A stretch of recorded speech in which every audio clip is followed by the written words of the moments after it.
Pernahkah kalian tinggal sendirian di rumah, lalu setiap malam mendengar suara dari dalam lemari? Awalnya aku mengira hanya tikus. Malam kedua, suara itu semakin jelas. Seperti seseorang mengetuk dari balik dinding. Tok, tok, tok. Aku mulai ketakutan. Apalagi saat itu suamiku sedang dinas luar kota selama seminggu. Aku mencoba menghubunginya. Tapi setiap kali ku ceritakan, dia selalu menjawab singkat. Kamu terlalu capek. Jangan kebanyakan berpikir. Aku berusaha mempercayainya. Sampai malam ketiga, lemari itu tiba-tiba bergeser sendiri beberapa sentimeter. Di baliknya, aku menemukan sebuah dinding yang berbeda. Ada bekas semen baru. Seolah-olah seseorang pernah menutup sesuatu di sana. Saat dinding itu akhirnya dibongkar, aku tidak menjerit karena melihat hantu. Aku menjerit karena menemukan rahasia suamiku yang selama ini disembunyikan rapat-rapat. Dan sejak malam itu, rumah yang selama ini kuanggap paling aman, berubah menjadi tempat yang paling menakutkan dalam hidupku. Kalau kalian berada di posisiku, apakah kalian akan membongkar dinding itu sendirian atau menunggu suami pulang? Assalamualaikum warahmatullahi wabarakatuh. Sebelum cerita ini dimulai, jangan lupa bantu like dan subscribe dulu ya. Semoga siapapun yang menekan tombol subscribe di channel ini, dilancarkan rezekinya, dipanjangkan umurnya, disehatkan badannya, dan keluarganya selalu dijauhkan dari kesedihan serta dipenuhi kebahagiaan. Amin. Sebelum kita mulai, tulis dulu nama dan asal kota kalian di kolom komentar.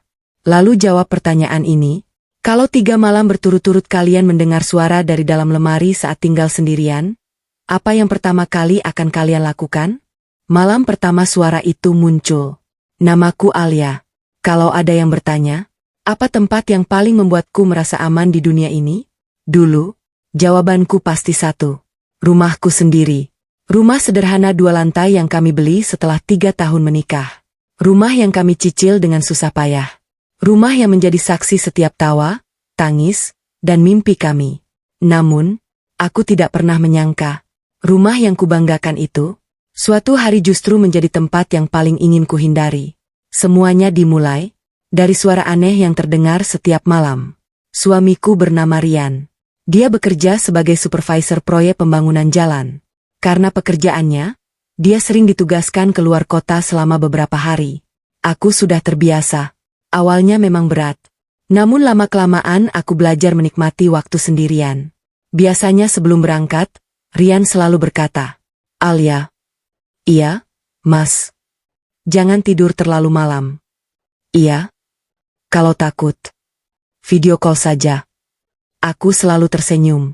Memangnya aku anak kecil? Dia tertawa. Iya. Anak kecil yang keras kepala.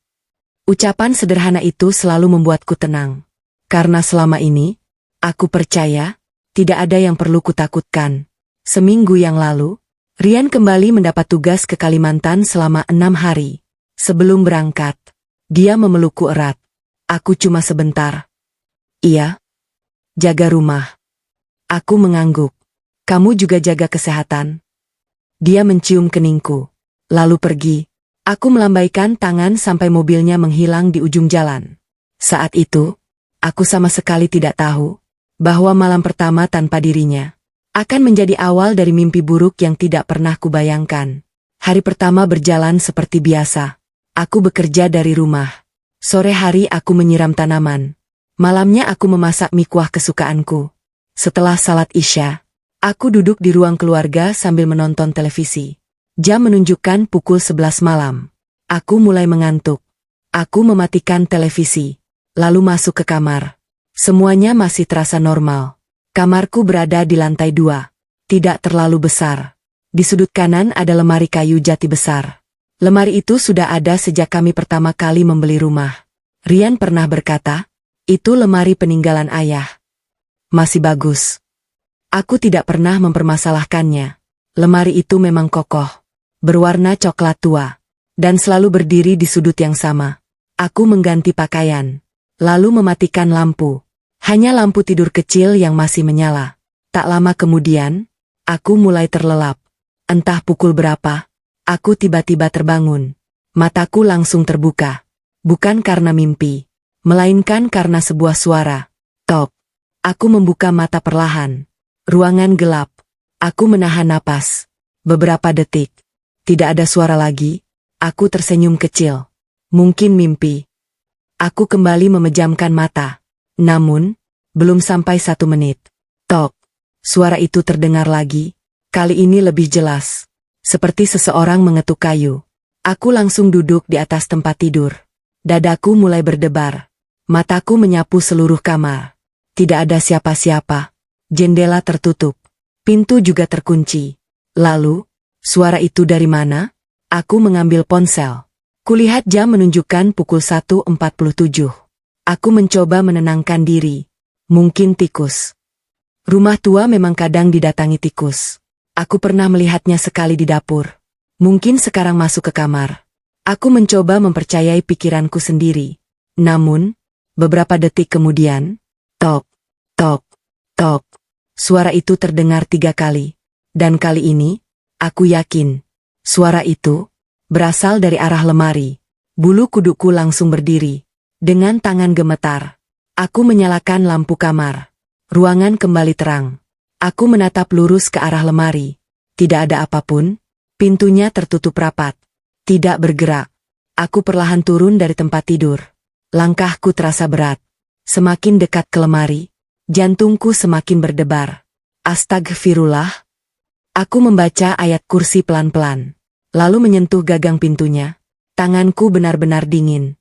Kubuka perlahan. Krek. Isinya hanya pakaian, tas, dan beberapa selimut. Tidak ada apa-apa. Aku mengembuskan napas lega. Tuh kan? Cuma perasaan. Aku menutup kembali pintu lemari. Lalu kembali ke tempat tidur. Namun, saat aku baru saja menarik selimut, suara itu kembali terdengar. Tok. Aku membeku. Kali ini, suaranya bukan berasal dari dalam lemari, melainkan dari balik dinding, tepat di belakang lemari itu. Aku merasakan tengkukku dingin. Tidak mungkin ada orang di sana, karena di balik dinding itu, tidak ada ruangan lain, hanya tembok pembatas rumah. Aku menatap lemari tanpa berkedip. Lalu, untuk pertama kalinya dalam hidupku, aku melihat sesuatu yang membuat darahku seperti berhenti mengalir. Lemari kayu besar itu bergetar pelan, seolah ada sesuatu yang sedang mendorongnya dari balik dinding. Aku tidak berani bergerak, tidak berani berteriak. Aku hanya memeluk lututku di atas tempat tidur. Sampai azan subuh terdengar dari masjid. Dan sejak malam itu, aku sadar, suara itu bukan sekadar suara tikus. Karena suara yang sama akan kembali datang pada malam berikutnya. Suamiku selalu menyepelekan ceritaku. Pagi itu, aku sama sekali tidak tidur.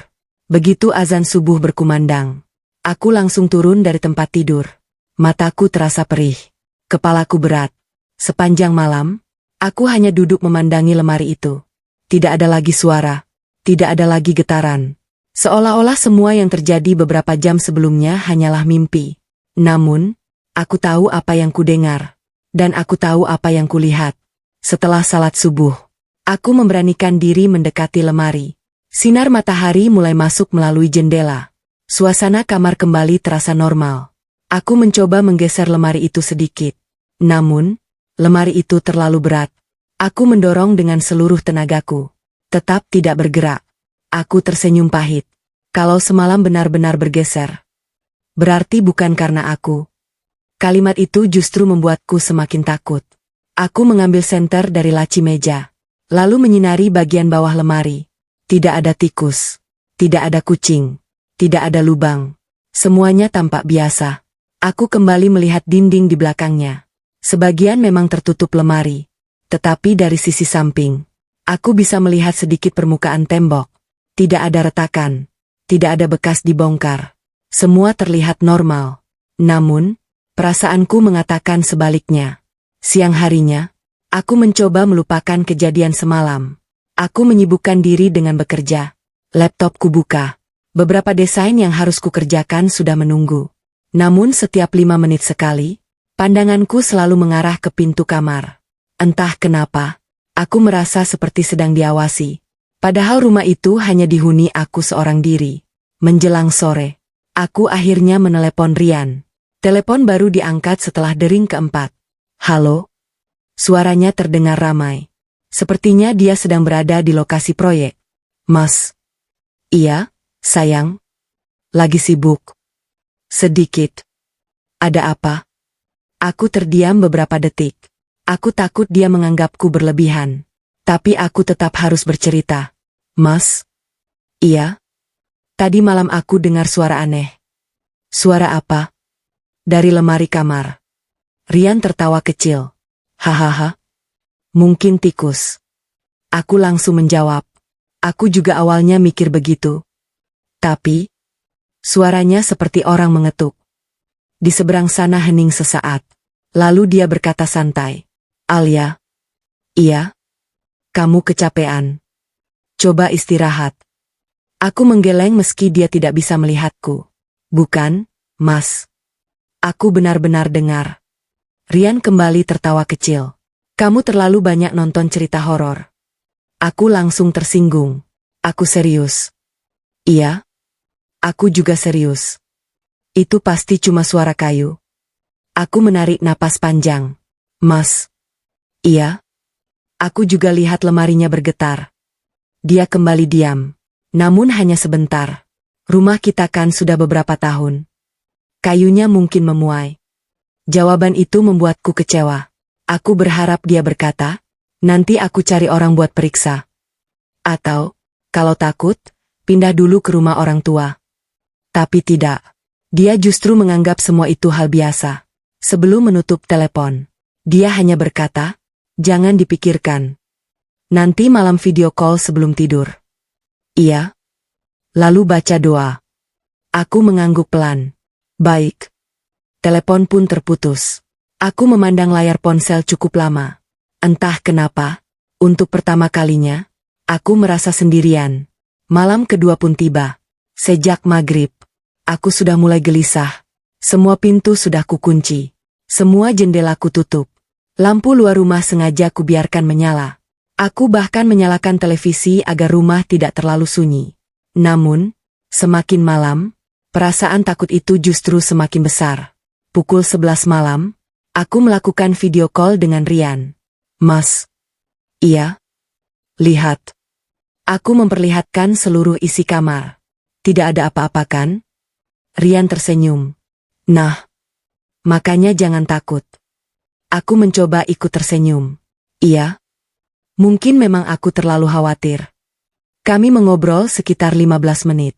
Setelah itu, video call selesai. Aku mematikan lampu. Lalu berusaha tidur. Entah sudah berapa lama aku terlelap. Tiba-tiba, tok. Mataku langsung terbuka.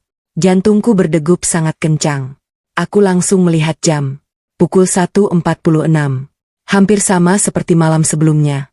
Aku menelan ludah. Ya Allah. Belum sempat aku bangun, suara itu kembali terdengar. Tok, tok. Kali ini lebih keras. Lebih jelas. Seolah seseorang memang sengaja mengetuk dari balik dinding. Aku langsung meraih ponsel. Tanganku gemetar. Aku ingin menelepon Rian. Namun, belum sempat nomor itu kupencet. Aku mendengar suara lain. Kreek. Aku perlahan menoleh ke arah lemari. Napas seolah berhenti. Pintu lemari tidak terbuka. Namun, ada sesuatu yang membuat seluruh tubuhku membeku. Di lantai, tepat di bawah sisi kanan lemari, aku melihat serbuk putih halus berjatuhan sedikit demi sedikit. Seperti ada seseorang yang sedang mengikis dinding. Dari balik lemari itu, aku langsung mundur hingga menempel ke kepala ranjang. Air mataku mulai mengalir. Dan ketika aku memberanikan diri menyorotkan senter ke arah bawah lemari, aku melihat sesuatu yang tidak pernah ada sebelumnya. Di dinding belakang lemari, muncul sebuah goresan panjang yang baru. Seolah-olah, ada seseorang yang sedang berusaha keluar dari balik tembok itu. Lemari itu bergeser sendiri. Aku mematung di atas tempat tidur. Senter di tanganku mulai bergetar. Sorot cahayanya tepat mengarah ke bagian bawah lemari. Serbuk putih itu masih terus berjatuhan. Sedikit demi sedikit. Tidak banyak. Namun cukup untuk membuatku sadar bahwa goresan di balik lemari itu benar-benar baru. Aku menelan ludah. Dadaku berdebar sangat keras. Ya Allah. Apa sebenarnya yang ada di balik sana? Aku mencoba meyakinkan diriku sendiri. Mungkin temboknya retak. Mungkin semen lama yang rontok. Aku terus mengulang kalimat itu. Seolah-olah dengan begitu rasa takutku akan hilang. Namun, belum sempat pikiranku tenang. Tok, tok, tok. Suara ketukan itu kembali terdengar. Kini jauh lebih keras. Jauh lebih dekat. Dan aku benar-benar yakin, suara itu berasal dari balik lemari. Bukan dari atap. Bukan dari jendela. Bukan pula dari luar rumah. Melainkan tepat di belakang lemari kayu itu. Aku langsung meraih ponsel. Tanganku gemetar hebat. Aku menelepon Rian. Sekali, tidak diangkat. 2 kali, masih tidak diangkat. Baru pada panggilan ketiga, telepon tersambung. Halo? Suaranya terdengar mengantuk. Mas? Suaraku mulai bergetar. Aku takut. Ada apa lagi? Suaranya muncul lagi. Rian menghela napas panjang. Alia? Iya? Ini jam 2 pagi. Aku tahu. Tapi aku benar-benar takut. Aku memperdengarkan keadaan kamar lewat telepon. Beberapa detik. Hening. Lalu, tok, tok. Suara itu kembali terdengar. Aku langsung berkata, dengar nggak? Rian diam. Beberapa saat kemudian dia menjawab. Ada suara. Aku langsung berdiri. Nah kan? Aku nggak bohong. Namun jawaban berikutnya kembali membuatku kecewa. Mungkin pipa air. Aku langsung memejamkan mata. Mas. Iya? Itu bukan suara pipa. Aku sudah tinggal di rumah ini 3 tahun. Aku tahu suara pipa. Rian kembali menghela napas. Nanti aku pulang. Mas pulangnya masih 4 hari lagi? Iya. Berarti tunggu saja. Air mataku akhirnya jatuh. Aku menutup telepon. Bukan karena marah. Tetapi karena aku sadar, aku tidak akan mendapatkan jawaban malam ini. Aku duduk sambil memeluk lutut. Membaca ayat kursi. Membaca surat Al-Ikhlas. An-Nas. Al-Falah. Sedikit demi sedikit hatiku mulai tenang. Namun, suara itu belum berhenti. Kadang 1 kali. Kadang 2 kali. Kadang 3 kali berturut-turut. Seolah ada seseorang yang ingin memberitahuku sesuatu. Sekitar pukul 4 pagi, suara itu tiba-tiba menghilang. Aku memberanikan diri turun dari tempat tidur. Pelan-pelan aku mendekati lemari. Tanganku menyentuh sisi kayunya. Dingin. Aku menempelkan telinga. Tidak ada suara. Tidak ada napas. Tidak ada gerakan. Aku mengembuskan napas lega. Lalu kembali tidur hingga pagi. Begitu matahari terbit, aku langsung menggeser meja kecil di samping lemari. Aku ingin melihat lebih dekat bagian belakangnya. Namun lemari itu terlalu besar. Aku mendorong sekuat tenaga. Tetap tidak bergerak. Aku mencoba dari sisi lain. Masih sama. Seolah-olah ada sesuatu yang menahan lemari itu dari belakang. Perasaan aneh kembali muncul. Aku kemudian memanggil satpam komplek yang sering membantu warga. Namanya Pak Darto. Pak? Iya Bu Alia. Bisa bantu geser lemari? Bisa. Beliau masuk ke kamar. Lalu mencoba mendorong bersama-sama denganku. 1, 2, 3. Lemari itu akhirnya bergeser. Hanya sekitar 5 cm. Namun, itu sudah cukup. Aku langsung menyorotkan senter ke celah sempit di belakangnya. Dan saat itulah, aku melihat sesuatu yang membuat napasku tercekat. Dinding di belakang lemari, ternyata tidak sama dengan dinding kamar lainnya. Warnanya sedikit lebih muda. Permukaannya lebih kasar. Seperti bekas ditambal. Pak Darto ikut memperhatikan. Bu. Iya? Dinding ini pernah dibongkar. Aku langsung menoleh. Maksud Bapak? Lihat ini. Beliau menunjuk garis tipis memanjang di pinggir tembok. Bekas plester baru. Walaupun sudah dicat lagi. Tapi masih kelihatan. Jantungku kembali berdetak kencang. Aku mengusap perlahan permukaan dinding itu. Tepat di bagian yang semalam mengeluarkan serbuk putih. Saat ku sentuh, ada sedikit bagian semen yang langsung rontok. Di baliknya, terlihat sebuah celah kecil. Sangat kecil. Hanya sebesar ujung jari. Aku mendekatkan mata. Ruangan di balik celah itu, gelap.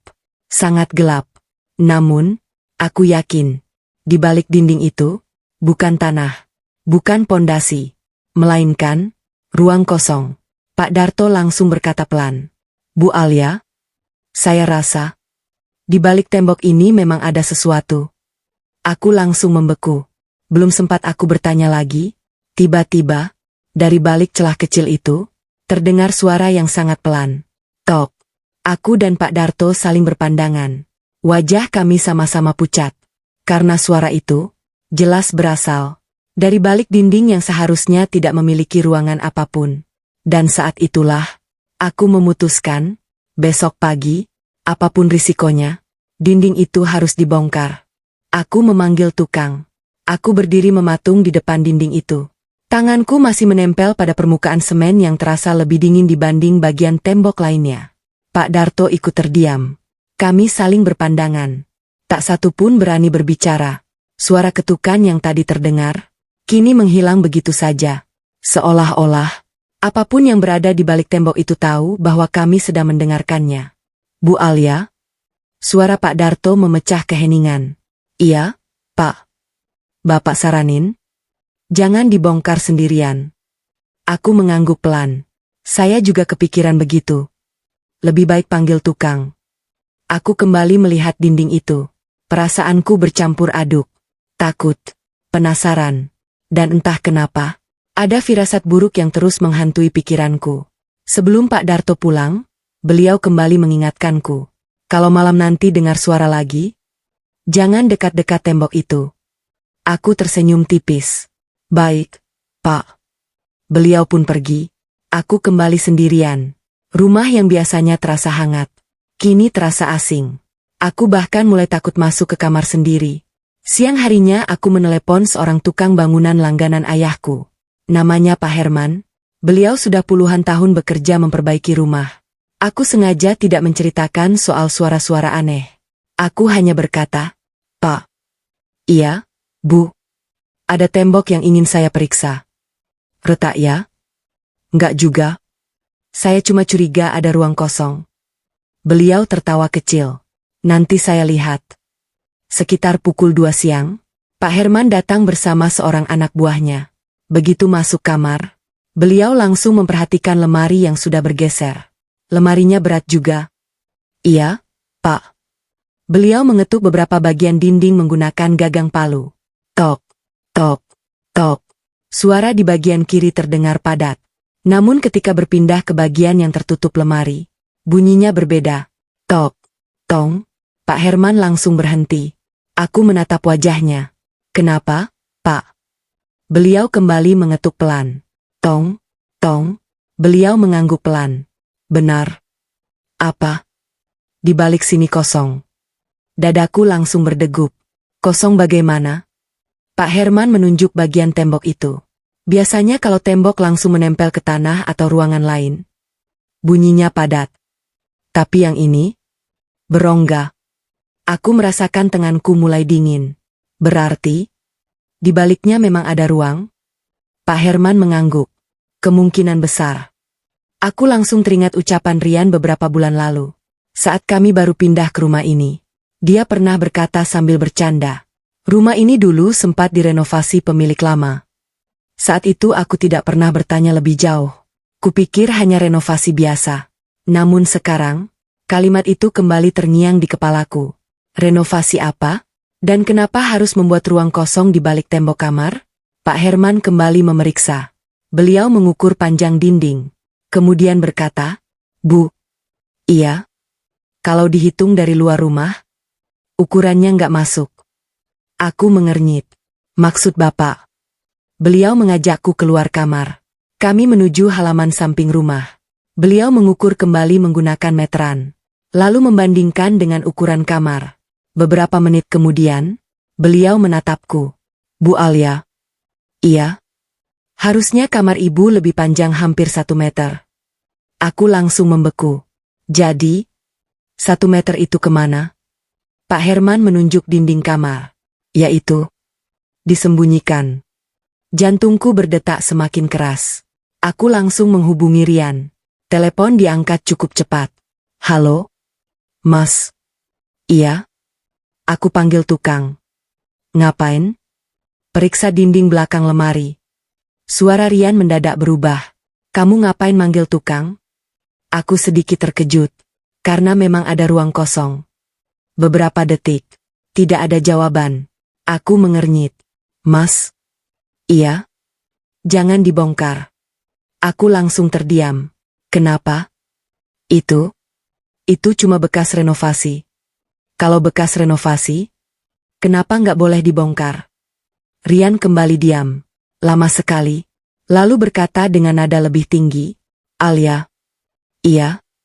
Aku bilang jangan. Untuk pertama kalinya, aku mendengar nada bicara Rian seperti itu. Bukan khawatir. Bukan menenangkan. Melainkan, seolah sedang menyembunyikan sesuatu. Telepon terputus. Aku memandang layar ponsel dengan bingung. Pak Herman memperhatikanku. Suami ibu nggak setuju? Aku menggeleng pelan. Iya. Pak Herman menarik napas. Justru itu makin aneh. Aku ikut mengangguk.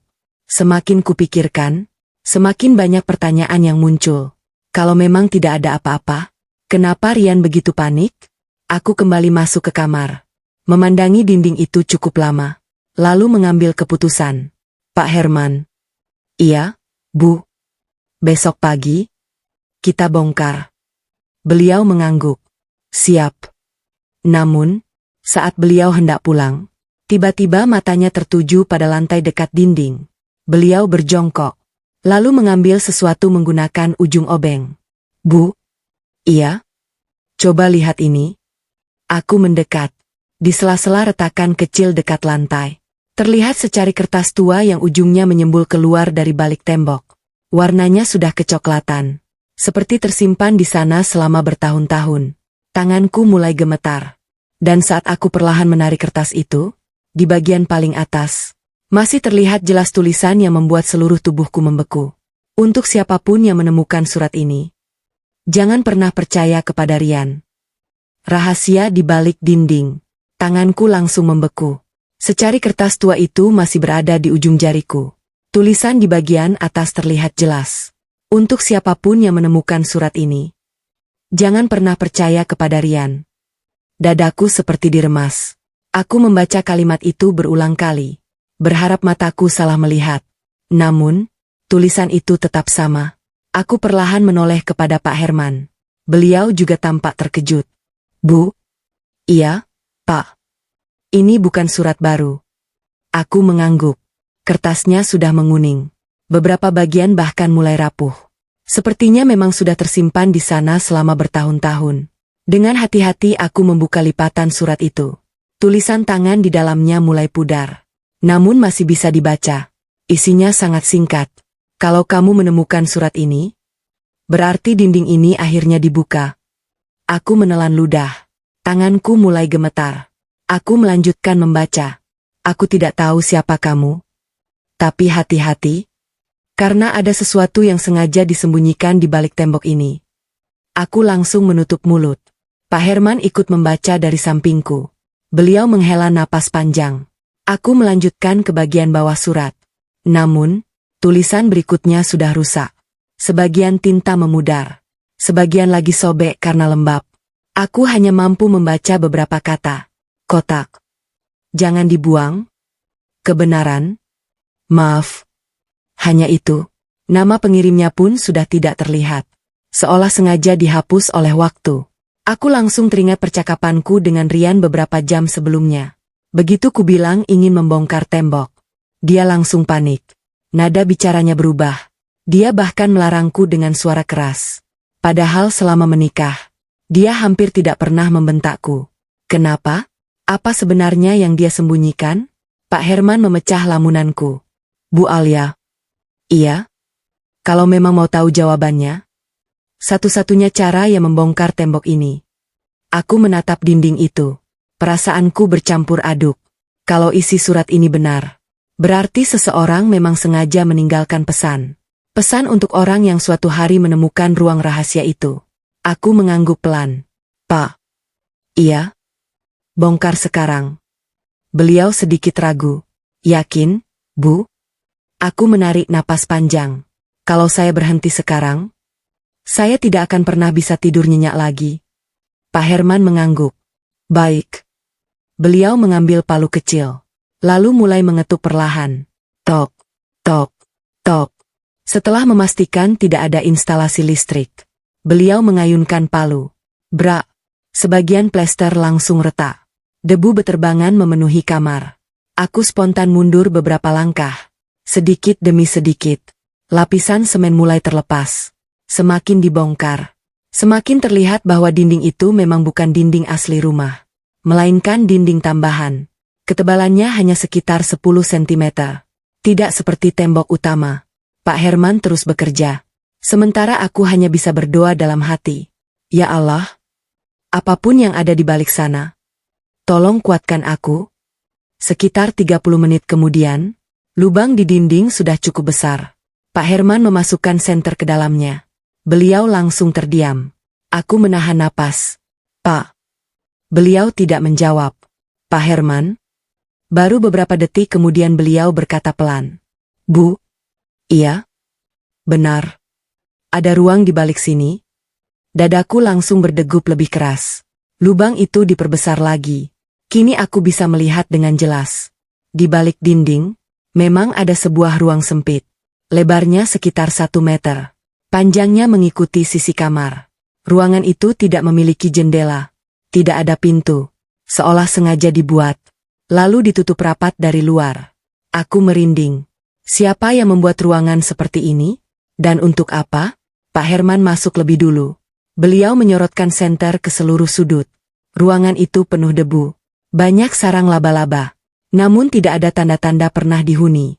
Di sudut paling belakang, beliau berhenti. Bu Alia? Iya? Coba ke sini. Aku memberanikan diri masuk. Langkahku terasa sangat berat. Semakin mendekat. Aku melihat sebuah benda besar tertutup kain lusuh. Pak Herman membuka kain itu perlahan. Aku langsung membeku. Di bawah kain tersebut, berdiri sebuah kotak besi tua berwarna hitam. Permukaannya dipenuhi karat. Di bagian depannya masih terpasang gembok besar. Seolah seseorang benar-benar ingin memastikan. Tidak ada seorang pun yang bisa membukanya. Aku berjongkok di depan kotak itu. Tanganku menyentuh permukaannya. Dingin. Sangat dingin. Di atas tutup kotak, masih terlihat sebuah tulisan kecil yang hampir hilang dimakan usia. Aku membersihkan debunya perlahan, lalu membacanya. Tulisan itu berbunyi, milik keluarga Rian. Aku langsung menoleh ke arah Pak Herman. Beliau sama terkejutnya denganku. Jadi, ruang rahasia ini bukan peninggalan pemilik rumah sebelumnya, melainkan berhubungan langsung dengan keluarga suamiku. Dan saat Pak Herman mencoba mengangkat kotak besi itu, terdengar suara benda-benda logam beradu dari dalamnya. Isinya bukan kosong. Ada sesuatu yang selama bertahun-tahun sengaja disembunyikan. Isi kotak membuatku gemetar. Aku menatap kotak besi tua itu tanpa berkedip. Debu tebal masih menempel di seluruh permukaannya. Karat memenuhi setiap sudut. Namun, yang membuatku merinding bukanlah bentuknya, melainkan tulisan kecil yang terukir di bagian atasnya. Milik keluarga Rian. Tanganku perlahan menyentuh tulisan itu. Jari-jariku gemetar. Selama 3 tahun menikah, Rian tidak pernah sekalipun bercerita tentang ruang rahasia ini. Apalagi tentang kotak besi yang sengaja disembunyikan di balik dinding. Kenapa? Apa yang sebenarnya ingin dia lindungi? Pak Herman mencoba mengangkat kotak itu. Berat sekali. Beliau mengerahkan seluruh tenaga. Akhirnya kotak itu berhasil dipindahkan keluar dari ruang sempit. Saat diletakkan di lantai kamar, terdengar suara benda-benda di dalamnya saling berbenturan. Klek, kling, aku menelan ludah. Kotak itu jelas tidak kosong. Masalahnya, gembok besinya sudah berkarat. Pak Herman mencoba membuka dengan kunci serbaguna. Tidak berhasil. Beliau kemudian mengambil tang besar. Masih gagal. Bu. Iya, Pak. Kalau memang mau dibuka, gemboknya harus dipotong. Aku berpikir beberapa detik. Kalau isi kotak ini memang berkaitan dengan suamiku, apa aku berhak membukanya? Namun bayangan surat yang kutemukan kembali muncul. Jangan pernah percaya kepada Rian. Kalimat itu akhirnya menguatkan tekadku. Potong saja, Pak. Pak Herman mengambil gerinda kecil dari mobilnya. Suara mesin memenuhi kamar. Nging-nging. Percikan api berhamburan. Beberapa menit kemudian, krek, gembok tua itu akhirnya putus. Ruangan mendadak sunyi. Aku menatap tutup kotak itu. Tanganku benar-benar dingin. Pak Herman memandangku. Silakan, Bu. Aku menarik napas panjang. Lalu perlahan mengangkat tutup kotak. Bau lembab langsung menyengat. Seperti bau kertas tua yang bertahun-tahun tidak pernah terkena udara. Di dalamnya, tidak ada uang. Tidak ada emas. Tidak ada benda berharga seperti yang kubayangkan. Yang kulihat justru, tumpukan map coklat. Beberapa album foto lama. Dan puluhan surat yang diikat dengan pita biru. Aku langsung mengambil album paling atas. Begitu kubuka halaman pertama, tanganku langsung membeku. Foto pertama memperlihatkan seorang pria muda. Aku mengenal wajah itu. Rian. Namun, foto itu diambil sekitar belasan tahun lalu. Di sampingnya berdiri seorang wanita yang sedang tersenyum. Cantik. Memakai gaun putih sederhana. Yang membuatku semakin terkejut. Mereka sedang mengenakan cincin. Seperti pasangan yang baru bertunangan. Dadaku langsung sesak. Siapa perempuan ini? Aku membuka halaman berikutnya. Ada lebih banyak foto. Rian dan wanita itu sedang memasak bersama. Merayakan ulang tahun. Berlibur. Bahkan, ada foto mereka sedang berdiri di depan sebuah rumah sambil memegang kunci. Mereka terlihat sangat bahagia. Air mataku mulai menggenang. Selama ini, aku tidak pernah tahu bahwa sebelum menikah denganku, Rian pernah sedekat ini dengan perempuan lain. Pak Herman ikut melihat. Beliau hanya menghela napas. Aku kemudian mengambil sebuah amplop. Di bagian depannya tertulis tangan. Untuk Rian. Aku membukanya perlahan. Surat itu ditulis oleh wanita yang sama. Isinya membuat dadaku semakin sesak. Kalau suatu hari nanti kita tidak bersama, aku berharap kamu tetap menjadi laki-laki baik. Jangan pernah menyembunyikan kebenaran dari orang yang akan menjadi istrimu. Air mataku jatuh. Kalimat terakhir terasa begitu berat. Jangan pernah menyembunyikan kebenaran. Berarti, memang ada sesuatu yang selama ini disembunyikan. Aku terus membuka isi kotak. Di bagian paling bawah, ada map hitam yang jauh lebih rapi dibanding yang lain. Di sampulnya hanya tertulis satu nama. Nisa. Aku belum pernah mendengar nama itu. Bukan saudara Rian. Bukan teman kantor. Selama menikah, nama itu tidak pernah sekalipun disebut. Aku membuka map tersebut. Di dalamnya terdapat fotokopi kartu identitas seorang wanita. Namanya benar. Nisa Rahmawati. Usianya kini sekitar 35 tahun. Alamatnya masih berada di kota yang sama denganku. Aku langsung saling berpandangan dengan Pak Herman. Pak. Iya? Berarti perempuan ini masih hidup. Beliau mengangguk pelan. Sepertinya begitu. Di balik fotokopi identitas itu, ada secari kertas lain. Tulisan tangan Rian. Aku langsung mengenali bentuk hurufnya. Isi catatannya singkat. Kalau suatu hari Alia menemukan semua ini, berarti aku sudah gagal menjaga rahasia yang selama ini kupendam. Dadaku semakin berdebar. Aku membalik halaman berikutnya. Namun sebelum sempat membaca lebih jauh, ponselku tiba-tiba berdering. Nomor tak dikenal. Aku mengangkatnya dengan tangan gemetar. Halo? Beberapa detik. Tidak ada suara. Lalu terdengar suara seorang wanita yang sangat pelan. Apakah ini Alia? Iya. Aku Nisa. Jantungku seakan berhenti berdetak. Wanita yang fotonya baru saja kutemukan, tiba-tiba meneleponku. Dan kalimat berikutnya membuat seluruh tubuhku lemas. Aku harus bertemu denganmu. Karena suamimu belum pernah jujur tentang siapa aku sebenarnya. Wanita itu muncul. Tanganku langsung gemetar. Ponsel hampir terlepas dari genggamanku. Suara di seberang sana terdengar lirih. Seolah orang itu sudah lama memendam beban yang sangat berat. Alia? Iya. Kamu benar Alia? Iya. Beberapa detik tidak ada suara. Lalu, wanita itu menarik napas panjang. Terima kasih. Karena akhirnya kamu mengangkat telepon ini. Dadaku mulai berdebar semakin kencang. Aku masih belum mengerti apa yang sedang terjadi. Kamu? Benar Nisa? Iya. Nisa Rahmawati. Nama itu sama persis dengan yang tertulis di dalam map hitam. Aku langsung duduk di lantai. Kakiku mendadak lemas. Nomorku? Dari mana kamu dapat? Nisa terdiam beberapa saat. Lama sekali aku mencari keberanian untuk menghubungimu. Aku baru tahu alamatmu beberapa minggu lalu. Dan baru hari ini, aku berani menelepon. Aku menggigit bibir. Kenapa? Karena aku tahu, kamu akhirnya menemukan kota itu. Aku langsung membelalak. Bagaimana kamu tahu? Nisa menjawab pelan. Karena kota itu, dulu milikku juga. Aku langsung menoleh ke arah kotak besi yang masih terbuka. Jantungku berdegup semakin cepat. Maksudmu? Semua foto. Semua surat. Itu memang kenanganku bersama Rian. Air mataku mulai menggenang. Aku mencoba menguatkan diri. Siapa sebenarnya kamu?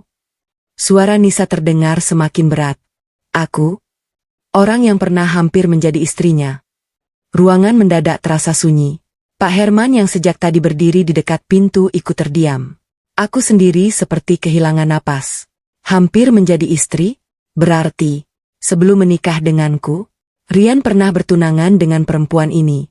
Dan dia tidak pernah menceritakannya sedikit pun. Nisa. Iya? Kenapa semua barang ini disembunyikan? Di seberang sana terdengar suara tangisan kecil. Aku juga ingin tahu jawabannya. Tapi, sejak hari itu, Rian menghilang begitu saja. Aku mulai mengernyit. Menghilang? Iya. Tanpa penjelasan. Tanpa perpisahan. Tiba-tiba semua hubungan diputus. Aku menutup mata. Semakin lama, semakin banyak pertanyaan muncul di kepalaku. Alia. Iya. Aku tidak menelepon untuk merebut suamimu. Aku langsung menjawab. Aku tidak berpikir begitu. Aku hanya ingin kamu mengetahui semuanya. Aku menghela napas panjang. Semuanya apa? Nisa menjawab dengan suara lirih. Rian selama ini bukan laki-laki jahat. Aku langsung terdiam. Kalimat itu sama sekali tidak kuduga. Bukan? Iya. Justru, dia yang berusaha melindungi seseorang. Aku mengernyit. Melindungi siapa? Nisa tidak langsung menjawab. Sebaliknya, dia malah berkata, aku tidak mau menjelaskan lewat telepon. Kenapa? Karena ada beberapa hal yang harus kamu lihat sendiri. Dadaku kembali berdebar. Alia. Iya. Maukah kamu bertemu denganku? Aku menoleh ke arah Pak Herman. Beliau hanya mengangguk pelan, seolah menyuruhku mendengarkan sampai selesai. Aku kembali berkata, di mana? Kalau kamu bersedia, kita bertemu besok. Aku akan membawa semua bukti. Aku mengangguk. Baik. Sebelum telepon ditutup, Nisa berkata dengan suara yang membuat bulu kuduku berdiri. Alia. Iya. Jangan marah dulu kepada Rian. Aku langsung terdiam. Kenapa? Karena rahasia terbesar itu bukan tentang aku. Aku membeku.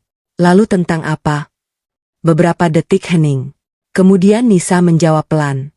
Tentang orang yang selama ini kamu anggap sudah meninggal. Telepon langsung terputus. Aku memandangi layar ponsel. Otakku seperti berhenti bekerja. Orang yang sudah meninggal? Siapa? Ayah Rian? Ibunya? Atau ada orang lain yang belum pernah kudengar? Malam itu, aku sama sekali tidak bisa tidur. Semua foto dan surat kembali kumasukkan ke dalam kotak besi. Aku menguncinya sementara. Namun satu foto sengaja kusimpan. Foto Rian dan Nisa yang sedang tersenyum bersama. Aku ingin menunjukkan foto itu kepadanya saat dia pulang. Aku ingin melihat, apakah dia masih mampu berbohong di depan mataku. Keesokan paginya, aku tiba lebih dulu di sebuah kafe kecil sesuai alamat yang diberikan Nisa. Tanganku terus berkeringat. 15 menit kemudian, seorang wanita berhijab krem masuk ke dalam kafe. Wajahnya lembut, matanya sembab. Begitu melihatku, dia langsung menghampiri. Alia? Iya. Aku Nisa. Aku berdiri. Kami saling menatap beberapa detik. Lalu, tanpa diduga, Nisa langsung memelukku sambil menangis. Aku minta maaf. Aku benar-benar minta maaf. Aku semakin bingung. Kamu minta maaf untuk apa? Nisa melepaskan pelukannya, mengusap air mata, lalu mengeluarkan sebuah amplop coklat dari tasnya. Alia, Semua jawaban ada di sini. Aku perlahan membuka amplop itu. Namun sebelum sempat melihat isinya, seseorang tiba-tiba menarik kursi di belakangku. Aku menoleh. Tubuhku langsung membeku. Rian berdiri di sana, dengan wajah pucat. Matanya tertuju pada amplop di tanganku. Lalu dengan suara bergetar dia berkata, "Jangan dibuka. Kalau kamu membukanya, hidup kita tidak akan pernah sama lagi." Semua kebohongan mulai terbuka. Aku membeku. Tanganku masih menggenggam amplop coklat yang diberikan Nisa. Di depanku, Rian berdiri dengan napas terengah-engah. Wajahnya pucat. Kemejanya masih kusut. Seolah dia langsung datang dari bandara tanpa sempat pulang. Matanya tidak menatapku, melainkan terus menatap amplop itu. "Alia?" Suaranya bergetar. "Tolong, jangan dibuka." Aku menatapnya lama. Untuk pertama kalinya sejak kami menikah, aku melihat ketakutan yang begitu besar di matanya. Aku menarik napas panjang. "Mas." "Iya?" "Aku sudah terlalu lama tidak tahu apa-apa. Tolong dengarkan dulu." Aku menggeleng pelan. "Tidak." Sekarang giliranku yang bertanya. Rian menundukkan kepala. Sementara Nisa hanya diam di sampingku. Suasana di dalam kafe mendadak terasa sangat berat. Aku mengangkat amplop itu. "Mas." "Iya?" "Kenapa kamu menyembunyikan ruang di balik dinding?" Rian memejamkan mata. Tidak menjawab. "Kenapa semua foto ini disembunyikan?" Masih diam. "Dan siapa sebenarnya Nisa?" Air mata mulai mengalir di pipinya. Namun tetap saja, dia tidak mampu mengucapkan sepatah kata pun. Nisa akhirnya berbicara. "Rian." Rian langsung menoleh. "Sudah cukup." "Tidak. Aku yang akan menjelaskan." Rian langsung menggeleng. "Nisa. Jangan. Sudah terlalu lama kamu memikul semua ini." Suara Nisa terdengar sangat tenang. "Alia berhak tahu." Aku hanya memandang mereka bergantian. Semakin lama, aku semakin merasa bahwa ada sesuatu yang jauh lebih besar daripada sekadar kisah cinta masa lalu. Nisa mengambil amplop dari tanganku, lalu mengeluarkan beberapa lembar dokumen. Yang pertama adalah surat hasil pemeriksaan rumah sakit, lalu beberapa foto lama, dan sebuah akta kelahiran. Aku mengernyit. "Apa ini?" Nisa menyerahkannya kepadaku. "Baca." Tanganku kembali gemetar. Aku membuka akta kelahiran itu. Di bagian nama ayah, tertulis nama yang sangat kukenal. Ayah Rian. Aku langsung membelalak. "Loh?" Aku membaca nama ibunya. Bukan ibu mertuaku, melainkan nama Nisa. Aku langsung mengangkat kepala. Aku tidak mengerti. Nisa menarik napas panjang. "Alia?" "Iya. Aku. Bukan mantan tunangan Rian." Aku semakin bingung. Lalu, air mata Nisa jatuh. "Aku? Adik kandung Rian." Aku langsung kehilangan kata-kata. "Apa?" Rian akhirnya ikut menangis. "Maafkan aku."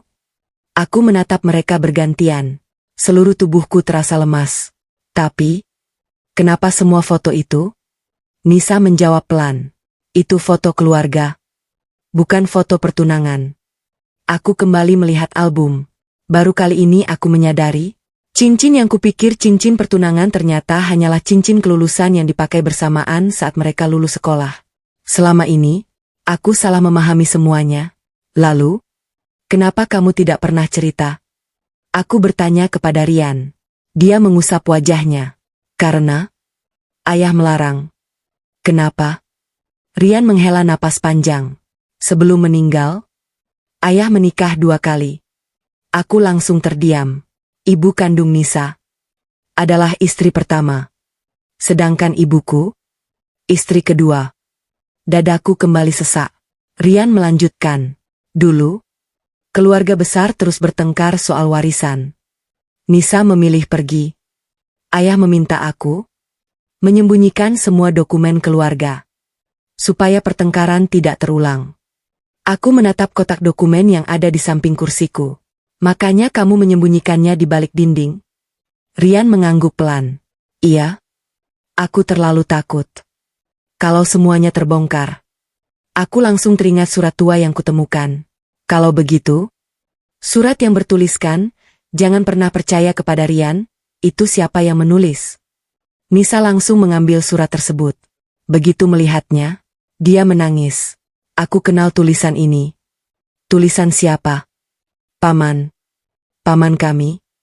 Ayah pernah bertengkar hebat dengannya. Paman mengira Rian akan mengambil seluruh warisan. Ternyata, itu semua hanya kesalahpahaman. Aku menarik napas panjang. Satu demi satu teka-teki mulai terjawab. Namun, masih ada satu pertanyaan yang mengganjal. Aku menatap Rian. Mas. Iya? Kalau memang niatmu baik, kenapa kamu tidak pernah jujur kepadaku? Rian menangis semakin keras. Karena aku bodoh. Aku pikir, menyembunyikan semuanya akan melindungimu. Aku tidak sadar. Justru kebohongan itulah yang hampir menghancurkan rumah tangga kita. Air mataku ikut mengalir. Aku tidak marah karena masa lalunya. Aku terluka karena dia memilih diam. Saat suasana mulai tenang, ponsel Nisa tiba-tiba berdering. Wajahnya langsung berubah pucat setelah mengangkat telepon. Apa? Iya. Kami segera ke sana. Telepon ditutup. Aku langsung bertanya, ada apa? Nisa memandangku dengan mata berkaca-kaca. Rumah lama ayah? Baru saja didatangi beberapa orang. Mereka sedang mencari dokumen warisan yang selama ini disembunyikan. Aku dan Rian saling berpandangan. Kami sadar, masalah ini ternyata belum selesai. Karena orang-orang yang selama ini mengincar dokumen itu, kini tahu bahwa ruang rahasia di rumah kami telah dibongkar. Suamiku marah besar. Aku masih memegang map berisi dokumen keluarga Rian. Tanganku belum berhenti gemetar. Baru beberapa menit yang lalu aku mengetahui bahwa Nisa bukan mantan tunangan suamiku. Dia adalah adik kandung Rian dari istri pertama ayah mereka. Aku merasa sedikit lega. Namun, perasaan itu hanya bertahan beberapa detik. Karena telepon dari Nisa membuat suasana kembali berubah. Rumah lama keluarga mereka didatangi beberapa orang yang mencari dokumen warisan. Rian langsung berdiri. Kita harus ke sana. Aku ikut berdiri. Aku ikut. Dia langsung menggeleng. Tidak. Kenapa? Ini urusan keluargaku. Aku menatap matanya. Mas. Iya. Sejak kamu menikah denganku, masalahmu juga masalahku. Rian langsung terdiam. Nisa memandang kami bergantian. Lalu berkata pelan. Lebih baik kita berangkat sekarang. Sekitar 30 menit kemudian, kami tiba di rumah lama keluarga Rian. Rumah itu sudah kosong bertahun-tahun. Temboknya mulai mengelupas. Halamannya dipenuhi rumput liar. Begitu mobil berhenti, aku melihat pagar depan terbuka. Padahal menurut Rian, rumah itu selalu dikunci. Dadaku kembali berdebar. Kami masuk perlahan. Ruang tamu berantakan. Laci-laci terbuka. Lemari kayu sudah dibongkar. Kertas-kertas berserakan di lantai. Seolah seseorang baru saja mencari sesuatu dengan tergesa-gesa. Nisa langsung menangis. Ya Allah. Mereka benar-benar masuk. Rian mengepalkan tangannya. Wajahnya berubah tegang. Aku memegang lengannya. Mas. Iya. Tenang dulu. Dia menggeleng. Mereka sudah keterlaluan. Aku belum pernah melihat Rian semarah ini. Selama menikah, dia selalu sabar. Selalu berbicara pelan. Namun hari itu, tatapannya benar-benar berbeda. Kami masuk ke ruang kerja almarhum ayahnya. Di sana, lemari arsip sudah terbuka. Brankas kecil juga rusak. Namun anehnya, tidak ada satupun barang berharga yang hilang. Aku mengernyit. Mas. Iya? Kalau mereka pencuri, kenapa uang dan barang elektronik masih ada? Rian langsung terdiam. Benar juga, yang diacak-acak hanya dokumen. Berarti, mereka memang datang untuk mencari sesuatu. Bukan untuk mencuri. Tiba-tiba, ponsel Rian berbunyi. Nomor tak dikenal. Dia mengangkatnya. Halo? Suasana langsung berubah hening. Aku hanya mendengar suara samar dari seberang. Namun wajah Rian semakin lama semakin pucat. Apa? Iya? Tidak mungkin. Telepon terputus. Aku langsung bertanya. Siapa? Rian mengusap wajahnya. Mereka. Siapa mereka? Orang yang mencari dokumen itu. Jantungku kembali berdegup. Mereka bilang apa? Rian terdiam cukup lama, lalu menjawab lirih. Mereka tahu ruang rahasia di rumah kita sudah dibongkar. Aku langsung membeku. Bagaimana mereka bisa tahu? Rian menggeleng. Aku juga tidak tahu. Nisa terlihat semakin cemas. Berarti, ada orang yang mengawasi kita. Kalimat itu membuat bulu kuduku berdiri. Aku mencoba berpikir tenang. Mas. Iya. Dokumen pentingnya masih lengkap. Rian membuka map yang kubawa. Dia memeriksa satu persatu. Tiba-tiba, tangannya berhenti.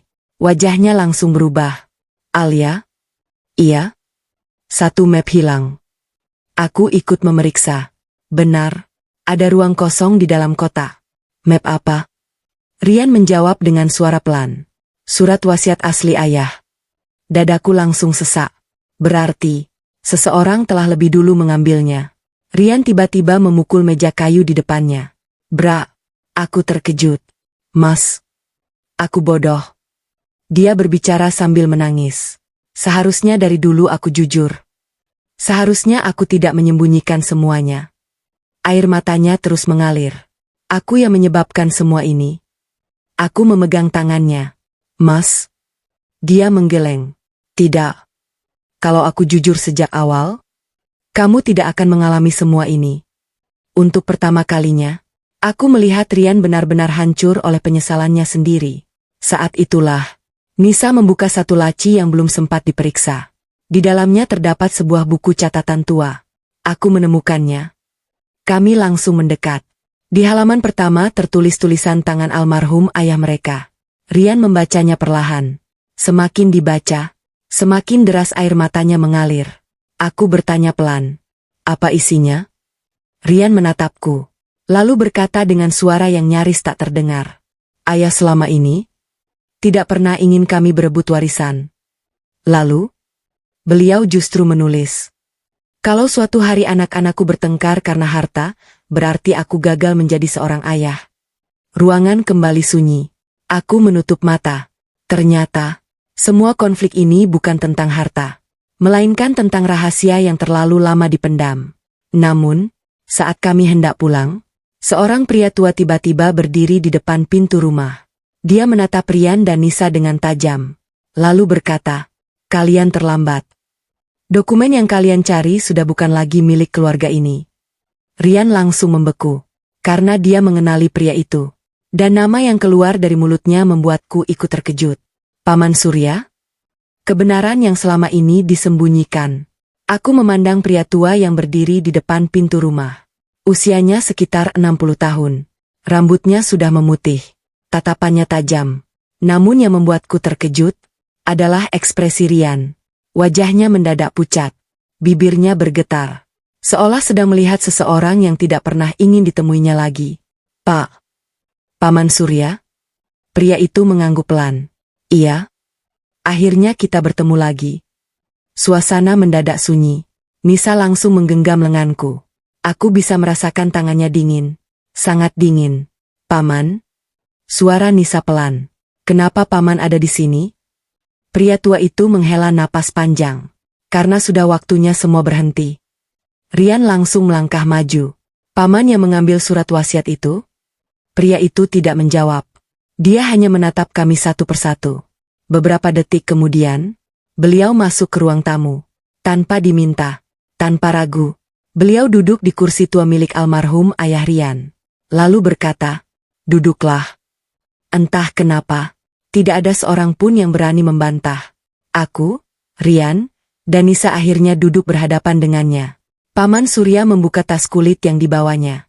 Dari dalamnya, beliau mengeluarkan sebuah map berwarna hijau tua. Map yang tampak sangat tua. Rian langsung berdiri. Itu? Paman Surya mengangguk. Iya. Surat wasiat asli ayahmu. Dadaku langsung berdebar. Jadi, selama ini surat itu memang berada di tangannya. Kenapa Paman mengambilnya? Tanya Rian. Paman Surya menatapnya cukup lama. Aku tidak mengambil. Lalu, ayahmu sendiri yang menitipkannya kepadaku. Ruangan kembali hening. Aku melihat wajah Rian penuh kebingungan. Itu tidak mungkin. Paman Surya tersenyum pahit. Itulah yang selama ini tidak pernah kamu ketahui. Beliau membuka map itu perlahan. Di dalamnya terdapat surat wasiat yang sudah menguning. Masih lengkap. Masih utuh. Di bagian bawah terdapat tanda tangan almarhum ayah Rian. Paman Surya menyerahkannya kepada Rian. Bacalah. Tangannya gemetar saat menerima surat itu. Aku ikut memperhatikan setiap kalimat. Semakin dibaca, semakin deras air mata Rian mengalir. Isi surat itu ternyata jauh berbeda dari dugaan kami. Almarhum ayah Rian menulis, "Anak-anakku, kalau kalian membaca surat ini, berarti aku sudah tidak bersama kalian." Rian mulai terisak. Nisa menutup mulutnya. Aku ikut menahan napas. Rian melanjutkan membaca. Rumah, tanah, dan semua harta bukanlah hal yang paling penting. Yang paling aku takutkan adalah kalian saling membenci setelah aku pergi. Air mata kami mulai jatuh. Di bagian berikutnya tertulis, "Karena itu, aku sengaja tidak membagi harta berdasarkan siapa anak kandung istri pertama atau kedua. Semua mendapatkan bagian yang sama." Aku langsung menoleh ke arah Nisa. Dia menangis tanpa suara. Selama bertahun-tahun, dia hidup dengan keyakinan bahwa dirinya disingkirkan. Padahal, ayahnya tidak pernah berniat demikian. Paman Surya kemudian berkata, "Masalahnya, setelah ayah kalian meninggal, ada beberapa anggota keluarga yang sengaja menyebarkan kabar bohong." "Kabar apa?" "Bahwa ayah hanya mewariskan semuanya kepada Rian." Aku langsung membeku. Jadi, semua pertengkaran itu hanya karena fitnah. Beliau mengangguk pelan. "Iya." Rian menundukkan kepala. "Kenapa ayah tidak pernah bilang?"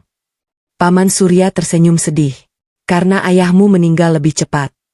Beliau belum sempat menjelaskan semuanya. Ruangan kembali dipenuhi tangisan. Aku memandang suamiku. Untuk pertama kalinya, aku melihat luka yang selama ini dia simpan sendirian. Namun aku tetap bertanya, "Mas." "Iya? Kalau memang begitu, kenapa ruang rahasia itu dibuat?" Rian mengusap air matanya. "Karena ayah takut surat wasiat ini dicuri. Makanya beliau membuat ruang kecil itu. Dan hanya aku yang tahu." Aku mengangguk pelan. "Lalu kenapa kamu tidak jujur kepadaku?" Rian menunduk. "Karena aku takut. Aku takut kamu ikut terseret konflik keluarga." Aku menarik napas panjang. "Mas." "Iya. Kamu salah. Bukan karena menyimpan rahasia, tapi karena menyimpannya sendirian." Rian langsung menangis. Paman Surya kemudian berdiri. Beliau memandang kami bertiga. "Luka keluarga ini sudah terlalu lama. Sekarang, putuskan. Kalian mau terus hidup dengan dendam, atau mulai memperbaikinya?" Tak seorang pun langsung menjawab. Karena kami tahu, keputusan itu akan mengubah hidup kami. Saat aku menggenggam tangan Rian, dia menangis sambil berkata, "Alia, kalau setelah semua ini, kamu memilih meninggalkanku, aku akan menerimanya." Aku menatap matanya. Belum pernah kulihat penyesalan sebesar itu. Dan saat itulah, aku sadar. Aku harus membuat keputusan terbesar dalam hidupku. Aku membuat keputusan. Ruangan kembali sunyi. Tanganku masih menggenggam surat wasiat yang baru saja dibacakan. Air mataku belum benar-benar kering. Aku memandang Rian. Laki-laki yang selama 3 tahun menjadi suamiku. Laki-laki yang selama ini sangat kusayangi. Namun juga, laki-laki yang hampir menghancurkan kepercayaanku karena memilih menyimpan semuanya sendirian. Rian masih menundukkan kepala. "Alia?" Suaranya lirih. "Iya. Aku tidak akan membela diri lagi." Aku tetap diam. "Aku sudah terlalu banyak menyakitimu." Tangannya gemetar. "Kalau hari ini kamu memilih pergi, aku tidak akan menghentikanmu." Air matanya kembali jatuh. Aku belum pernah melihat Rian sehancur ini. Paman Surya berdiri perlahan. "Aku tinggal dulu." Beliau menepuk bahu Rian. "Laki-laki yang baik, bukan yang tidak pernah salah, tapi yang berani bertanggung jawab." Rian hanya mengangguk. Beliau kemudian menatapku. "Nak Alia." "Iya, Paman. Keputusan ada di tanganmu. Tidak ada yang berhak memaksamu." Aku membalas dengan anggukan pelan. Setelah Paman Surya pergi, rumah kembali sepi. Hanya tinggal aku, Rian, dan Nisa. Nisa menghampiriku, menggenggam kedua tanganku. Alia? Iya? Aku tidak akan memintamu memaafkan Rian. Aku menatapnya. Itu hakmu. Tapi, tolong jangan membenci dirimu sendiri karena semua ini. Air mataku kembali menetes. Aku memeluk Nisa erat. Untuk pertama kalinya, aku benar-benar memahami betapa berat hidup perempuan itu. Bertahun-tahun hidup jauh dari keluarganya. Hanya karena sebuah kesalahpahaman. Tak lama kemudian, Nisa berpamitan. Kini, tinggal aku dan Rian. Kami duduk berhadapan. Tak ada satupun yang berbicara. Jam dinding terdengar berdetak begitu jelas. Beberapa menit berlalu. Aku akhirnya membuka suara. Mas. Iya? Aku mau bertanya. Tanya apa saja.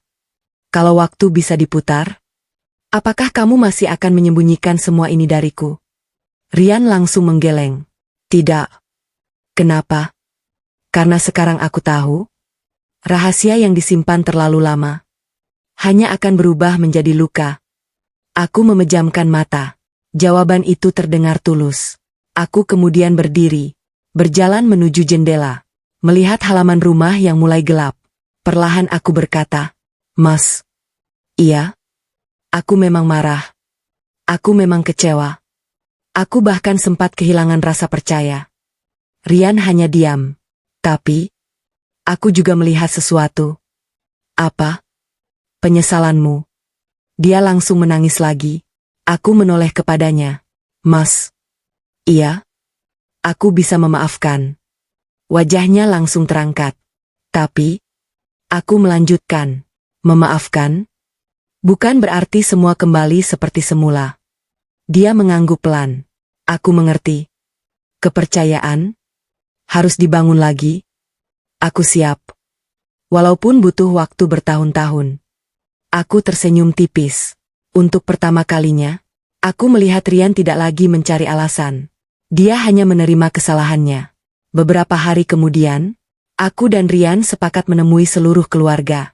Paman Surya, Nisa, Ibu tiri Rian, dan beberapa kerabat lainnya.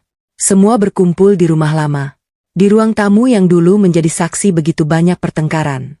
Hari itu, Rian berdiri di depan mereka. Dengan suara bergetar dia berkata, aku minta maaf.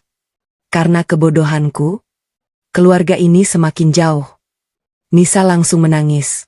Paman Surya mengangguk pelan. Sementara Ibu Rian berjalan mendekat. Beliau memeluk Nisa erat. Maafkan Ibu.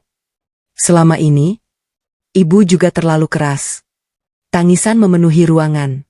Luka yang tersimpan bertahun-tahun akhirnya mulai sembuh. Sebelum kami pulang, Rian mengambil kunci ruang rahasia itu, lalu menyerahkannya kepadaku. Alia. Iya. Aku tidak ingin ada lagi rahasia di rumah kita. Aku menerima kunci itu, kemudian menggenggam tangannya.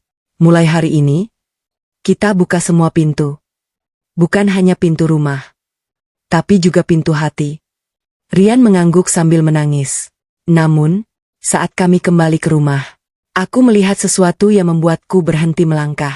Lemari tua itu masih berdiri di tempatnya. Tetapi kali ini, tidak ada lagi suara ketukan. Tidak ada lagi getaran. Seolah, rahasia yang selama ini terkurung di balik dinding, akhirnya benar-benar telah bebas. Dan aku pun sadar, misteri itu bukan pernah berasal dari hal gaib, melainkan dari kebohongan yang terlalu lama dikubur. Akhir yang mengharukan. Aku berdiri memandangi lemari tua itu. Sudah beberapa menit. Namun, tidak ada lagi suara ketukan. Tidak ada lagi getaran. Tidak ada lagi serbuk semen yang berjatuhan dari balik dinding. Rumah yang selama 3 malam terakhir terasa begitu mencekam. Kini kembali sunyi. Untuk pertama kalinya, aku merasakan ketenangan yang sudah lama hilang. Rian berdiri di sampingku. Matanya juga tertuju ke arah lemari. Mas. Iya. Ternyata, yang selama ini menakutkan bukan rumah ini. Rian mengangguk pelan. Tapi rahasia yang kusimpan. Aku menoleh kepadanya.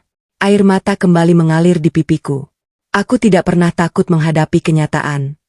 Yang membuatku hancur adalah karena kamu memilih menghadapi semuanya sendirian. Rian langsung memelukku. Maafkan aku. Aku benar-benar minta maaf.